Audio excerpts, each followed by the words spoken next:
Bonjour à tous, nous sommes le 8 mars et j'espère que tu vas bien. Je te propose d'aller dans ta Bible, dans le livre des Proverbes, chapitre 24, versets 3 à 4. C'est par la sagesse qu'une maison s'élève, et par l'intelligence qu'elle s'affermit. C'est par la science que les chambres se remplissent de tous les biens précieux et agréables. Amen. Merci Seigneur pour cette parole qui vienne résonner dans nos cœurs à l'instant même. Merci pour cette parole qui vient nous éclairer.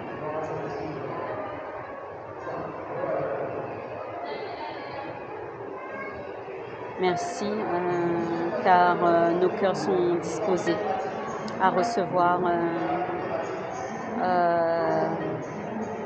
cette compréhension de cette parole.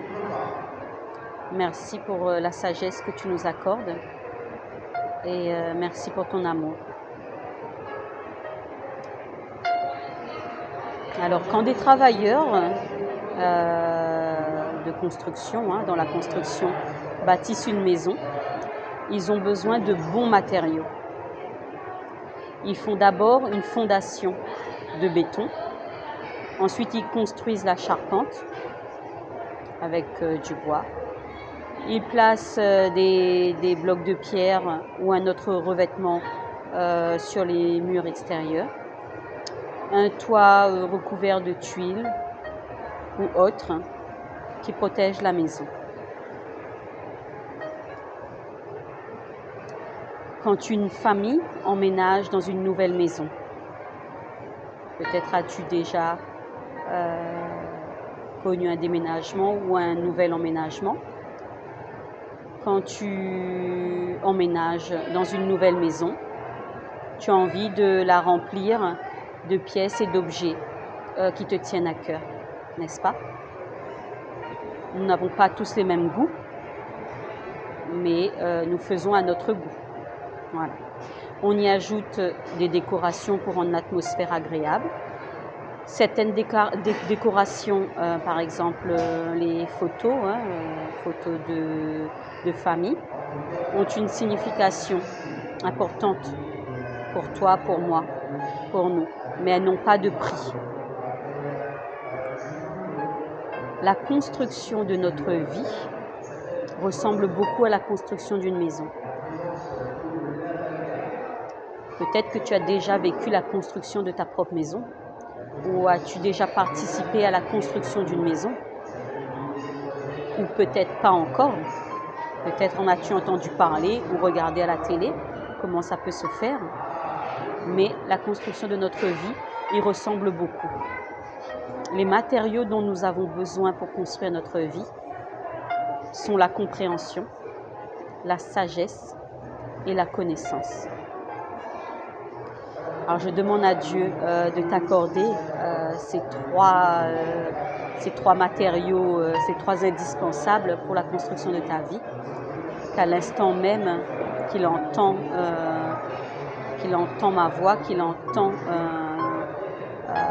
cette prière, c'est de t'accorder dans le nom de Jésus toute compréhension, sa sagesse et toute sa connaissance, dans le nom de Jésus.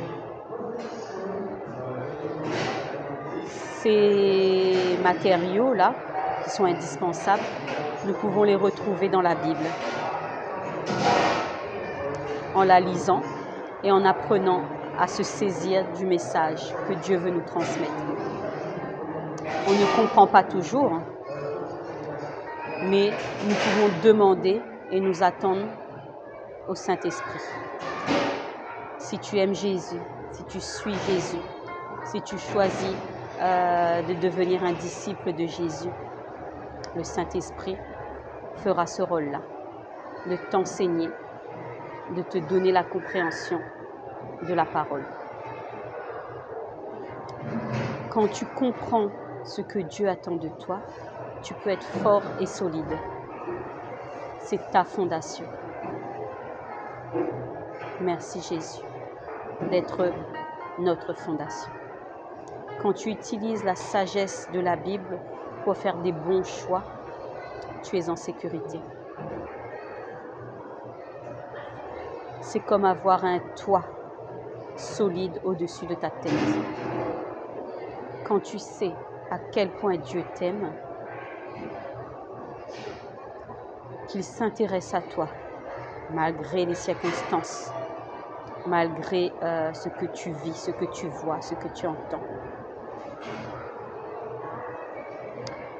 Tu t'accroches à cet amour qu'il te donne, qu'il t'a donné.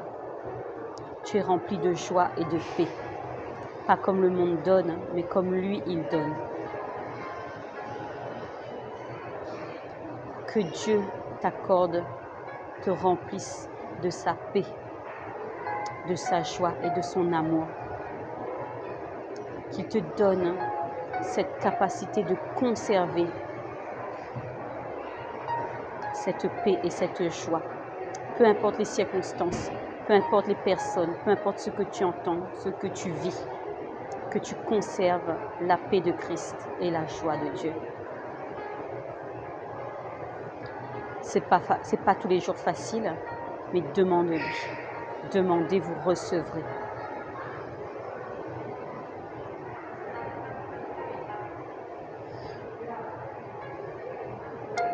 Et sache que tu es l'un de ses biens si précieux pour lui et qui n'ont pas de prix. Quand tu lis la Bible, demande à Dieu de te donner beaucoup de sagesse, de compréhension et de connaissance.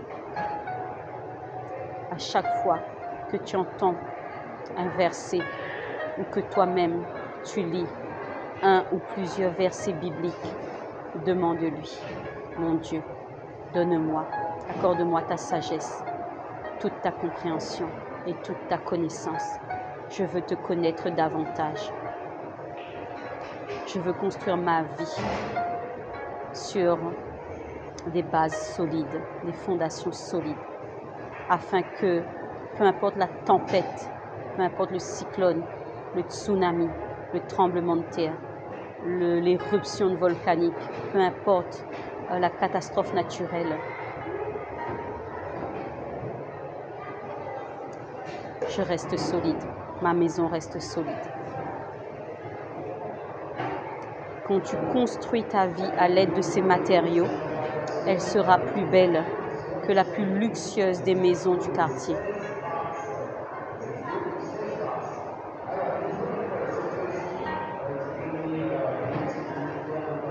Merci Seigneur pour ce que tu déposes en nous.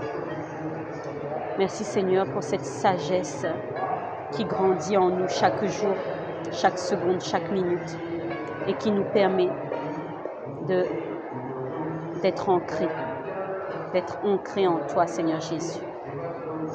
Que nos racines, nos fondations soient solides.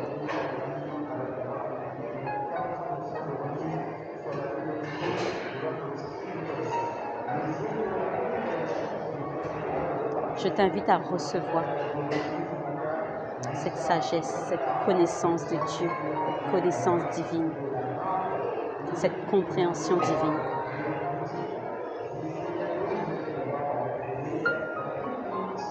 Tu ne comprends peut-être pas tout, comme moi, je ne comprends pas tout, comme personne ne connaît toutes choses, à part Dieu qui sait toutes choses. Mais voilà, tu as cette possibilité de lui demander.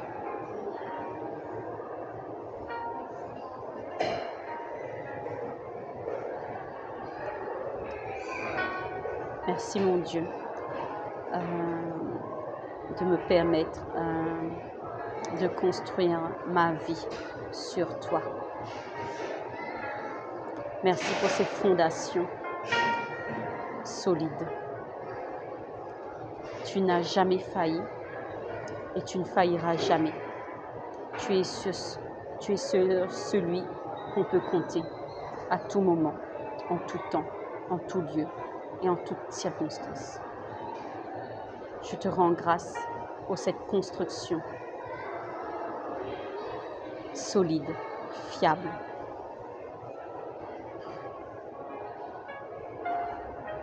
Grandis en chacun de nous cette foi, cette confiance. Augmente cette stabilité en nous, au-dedans, autour, en dessous de nous. Voilà. Le savais-tu? Plusieurs maisons au Japon ont plus que des murs, des fenêtres et un toit. Elles sont également munies d'amortisseurs pour les empêcher de s'effondrer lors d'un tremblement de terre. Voilà. Qu'aucun tremblement de terre ne vienne déstabiliser quoi que ce soit dans ta vie, au nom de Jésus. Passe une très bonne journée et demeure béni dans la présence de notre Seigneur Jésus-Christ. Amen.